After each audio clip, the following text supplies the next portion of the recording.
Let's talk about the economy. First of all, there are some good things. The bottom line is CPI is coming in at 2.7%. That's still below the 3%, that level that Jay Powell was concerned about.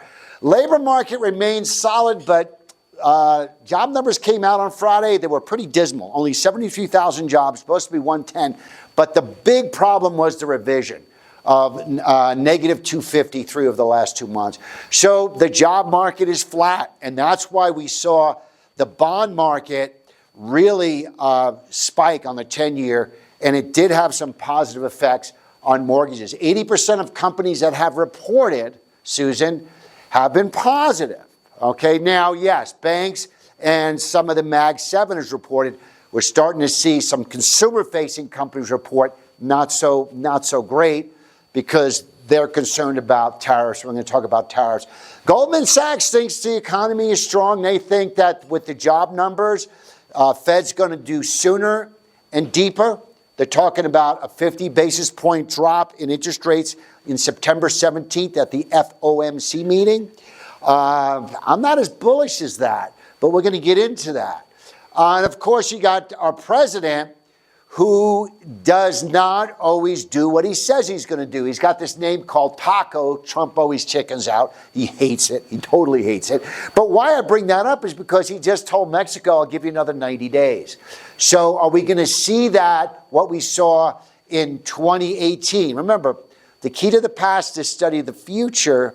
Study the past. Key to the future is study the past. Hello. In 2018, he starts with the tariffs in March.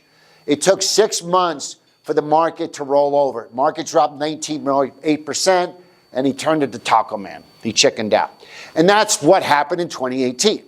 So can we play this same role today? The problem is a lot of the tariffs are already baked in.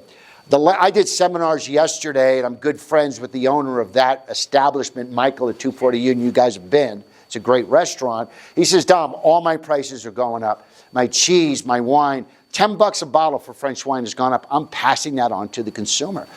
So yes, there's no doubt prices are going up. There's no doubt on us. I was at a conference. I was at a pension conference, a derivatives conference in Las Vegas, a month ago, Vince? About 2 months ago at the Wynn. And there's these pension managers up on stage, and they're going, well, we'll see if inflation goes up. I go, this guy must be married because does he not shop? Do we not shop? I mean, hello? Just go to the supermarket, go anywhere, and prices have gone up. So it's ridiculous to think that tariffs are not raising prices.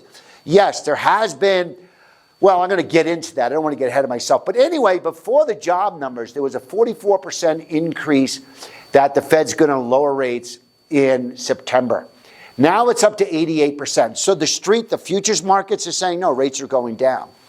I'm going to get into why I think that might be wrong. But anyway, these are the numbers. These are the numbers, and they were revised. The big one, I think, is the revision.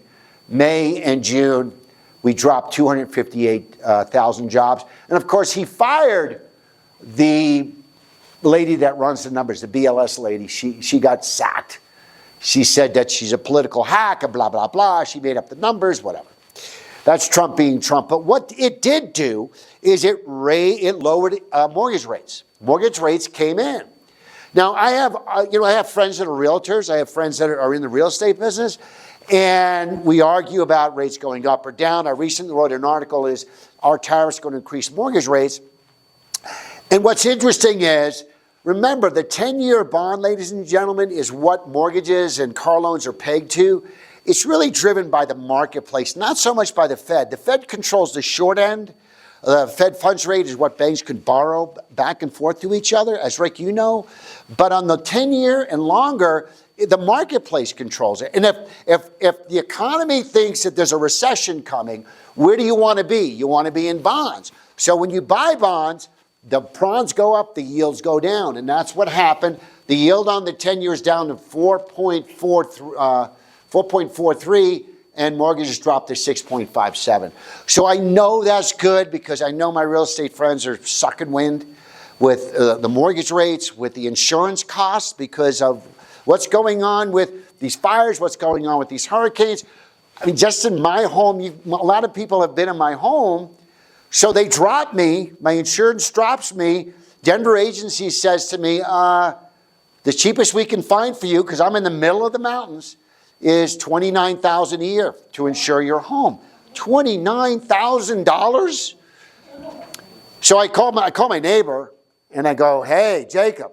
And he goes, call my guy. And State Farm came in at $10,000. They immediately paid the check. It's like, you know, but that's ridiculous. $29,000. So a lot of people that are younger people that are buying mortgages and then they get these insurance costs are walking away from their homes. Delinquencies are rising because of that problem.